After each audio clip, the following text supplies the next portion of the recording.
Ang kaugnayan ng mga drone sa propesiya ng katapusan ng panahon. Posible kayang ang misteryosong mga balang o locust na binanggit sa Revelation 9 ay talagang mga drones? Oo, mga drone. Ang makabagong teknolohiyang lumilipad sa himpapawid ngayon.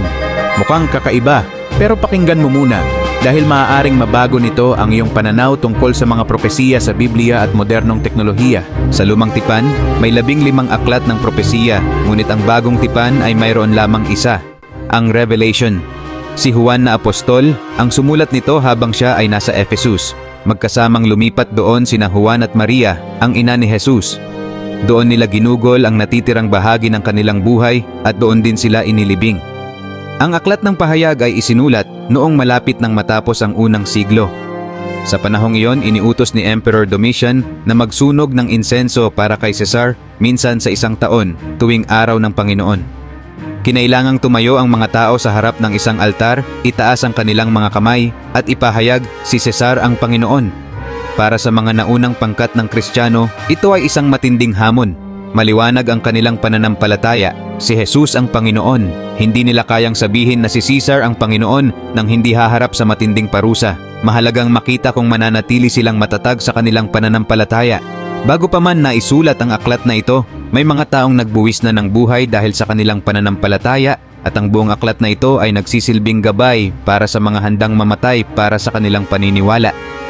Sa simula, ang salitang martir ay nangangahulugang saksi lamang, ngunit di nagtagal. Naging malinaw na ang pagiging tunay na saksi ni Jesus ay maaaring mga hulugan ng pagkawala ng sariling buhay. Kaya naman, nagbago ang kahulugan ng martir at naging isang taong namatay para sa kanilang pananampalataya kay Jesus. Isinulat ni Juan ang aklat ng Revelation, ngunit iba ang paraan ng pagkakasulat nito kumpara sa Ebanghelyo ni Juan at sa kanyang 3 liham. Narito kung bakit. Ang aklat ng pahayag ay ibinigay kay Juan sa isang natatanging paraan. Ibinigay ito ng Diyos Ama kay Jesus. Pagkatapos, ibinigay ito ni Jesus sa isang anghel.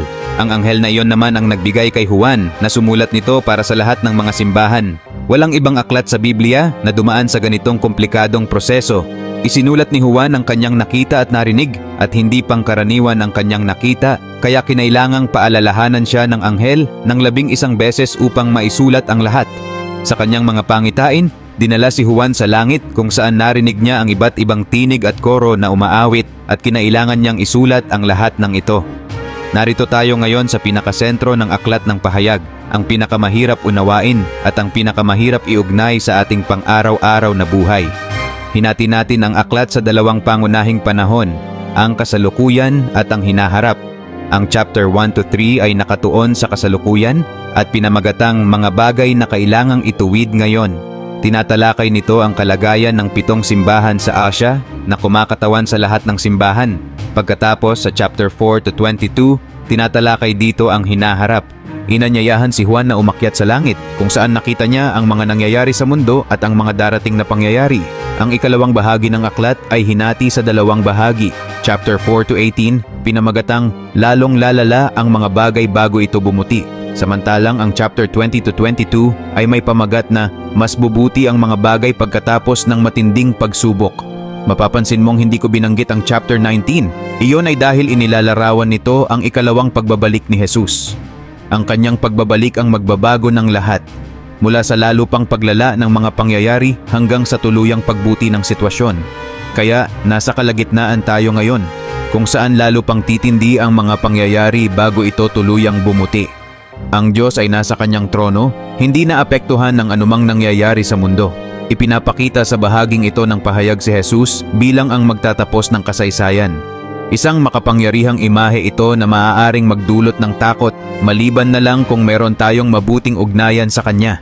Makikita natin na matapos buksan ni Jesus ang balumbon at magsimula ang pagbibilang ng mga huling araw ng kasaysayan ng mundo, binabanggit ng Biblia ang puot ng kordero.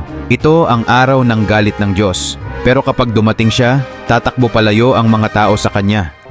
Ito ay isang kakaibang imahe ni Jesus at ng Diyos kumpara sa inaasahan ng marami na makikita balang araw.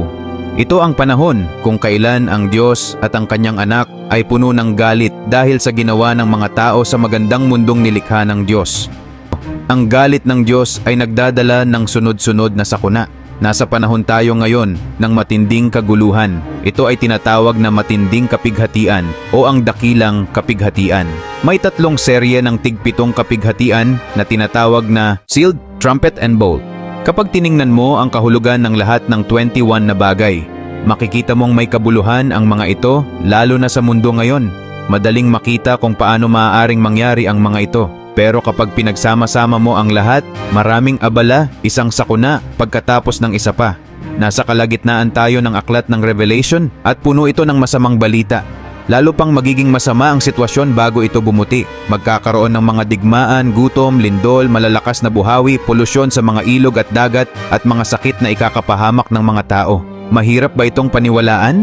Sa tingin ko hindi. Napakalinaw nito sa ating panahon ngayon. Nakikita natin ang mga kakaibang bagay sa panahon ng mga trumpeta. Ang 7 trumpeta ay isinulat sa aklat Revelation 8-11. Ang mga trumpeta ay bahagi ng paghuhusga ng ika-7 selyo. Kung nagustuhan mo ang video na ito at gusto mong maging updated sa mga susunod na kabanata, huwag kalimutang mag-subscribe at i-click na rin ang bell icon para matanggap mo ang mga notification at masubaybayan ang mga bagong videos. Huwag palampasin ang karugtong ng video na ito. Salamat sa panonood. Hanggang sa muli.